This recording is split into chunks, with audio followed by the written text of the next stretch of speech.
বিধানসভায় দাঁড়িয়ে শুভেন্দু অধিকারী বলছে মুসলমানের দল, আমাদেরকে তাকে বলছে মুসলমানের দল। মুসলমান কি অচ্ছুত নাকি? আর জিহাদি বলছে।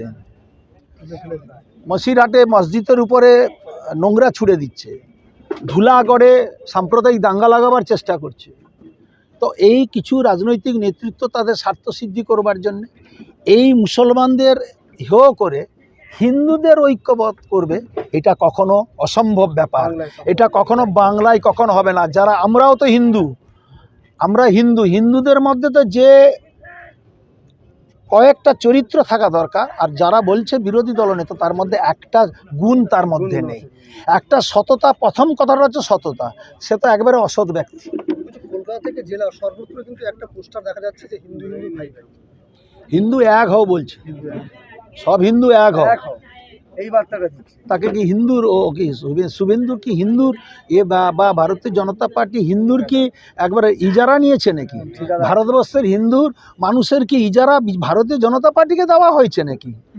যে একটা ধর্মীয় প্রতিষ্ঠানের উপর আঘাত করবে, একটা ধর্মীয় লোকেদের গালিগালাজ করবে, এটা তো ঠিক নয়। এটা তো ভারতবর্ষের সংবিধান সে কথা বলে না।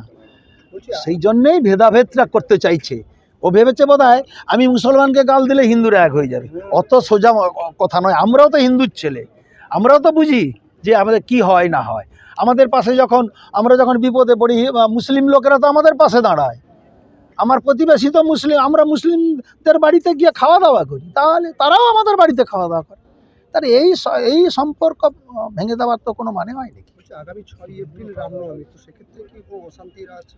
আমরা গত 2 বছর ধরে দেখেছি রামনবমীর নামে যেভাবে দিলীপ ঘোষ গদা নিয়ে ঘুরছে, গদাধারী তরোয়াল নিয়ে ঘুরছে, অস্ত্র নিয়ে যাচ্ছে, যেভাবে ইচ্ছাকৃতভাবে যেখানে মসজিদ আছে তার পাশ দিয়ে গিয়ে, এখানে দেখলাম মাঝনার কাছে পাশ দিয়ে গিয়ে ইট মেরে দিচ্ছে। কেন? তাদের ধর্মের প্রতিষ্ঠান তাদের আছে, তোমার অন্য জায়গা আছে, অন্য রাস্তা আছে, তোমাদের মিছিল করতে কে না বলেছে? কোনো মুসলিম ভাইরা এসে তোমাকে মিছিলে আটকেছে যে ভাই তুমি এসব করো না? তো করেনি। তুমি কেন তার প্রতিষ্ঠানের উপর আঘাত করবে? এইটাই তো হচ্ছে আমাদের আতঙ্কের ভয়, যে আতঙ্ক আমাদের, যে ওরা ইচ্ছাকৃতভাবে গায়ে পড়ে ঝগড়া করছে। কত?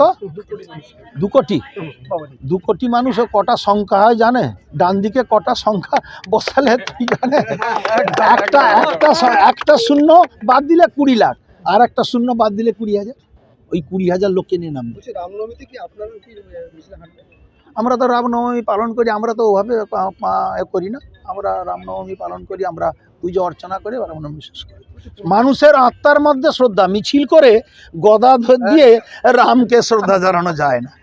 রামকে কি ইজারা নিয়েছে? রাম আমার দেবতা, রাম আমার দেবতা। আমি রামচন্দ্র দেবতা কি দেবতা নয় সেটা তর্কের ব্যাপার। অনেকেই বলে রামচন্দ্র চরিত্র, কৃষ্ণ হচ্ছে দেবতা, তাই ওরা যা বলছে বলতে দিন। কিন্তু রামচন্দ্রের গদা নিয়ে রামচন্দ্রকে শ্রদ্ধা, অন্তর দিয়ে শ্রদ্ধা। হাওড়ার উলবেড়িয়া এবং পূর্ব মেদিনীপুরের এগুলাতে শুভেন্দু অধিকারী রামনবমী মিছিলে পা মেলাবে, যেতেই পারে, তার অনুষ্ঠান করছে, পা মেলাতেই পারে। পা মেলালেই দেখা যাবে। কাঁথিতে তো আমি অনেক সময় রামনবমী দেখেছি, 2,000, 1,000, 1,500 লোক নিয়ে আসে। লোককে গাড়ি ভাড়া পয়সা দেয়, টাকা দিয়ে লোক নিয়ে আসে, আসতে চায় না, লোকেদের পয়সা দিয়ে লোক নিয়ে আসে। মানুষ অন্তর থেকে ভালোবাসতে হয়। আমার অন্তর মন শুদ্ধিকরণ আছে কিনা, আমার অন্তর মন যদি শুদ্ধিকরণ না থাকে, আমি আল্লাহকে ডাকলে আল্লাহ আমাকে সাড়া দেবে না। আমার মন থেকে আমাকে আল্লাহকে ডাকতে হবে। রামনগর 1 এবং 2 ব্লক জামিয়াতে উলামা হিন্দের পক্ষ থেকে দাবি করা হচ্ছে যে দীঘায় একটা মসজিদ করা হবে। দীঘা মসজিদের জন্য দাবি, এটা আবেদন করেছে সরকারের কাছে। আমিও মনে করি এখানে সরকার তাতে ওনাদের যে নামাজ পড়ার জন্য জায়গা দেওয়া উচিত। এবং এখানে শুধু দীঘাতে লোকাল লোকেদের জন্য শুধু নয়, এই দীঘা আরও বেশি করে অনেক বেশি পর্যটক আসবে। আজকে আমি সকালবেলা দীঘাতে ছিলাম, মুসলিম ভাই বোনেরা বহুত হাজার হাজার লোক এসছে এখানে। তো তাদের ধর্মীয় কাজকর্ম করার জন্য নামাজ পড়তে হবে, তার জন্য সরকার দিদিও তাই এখানে তাদেরকে জমি দিয়ে মসজিদ করে দেওয়া ভালো উচিত।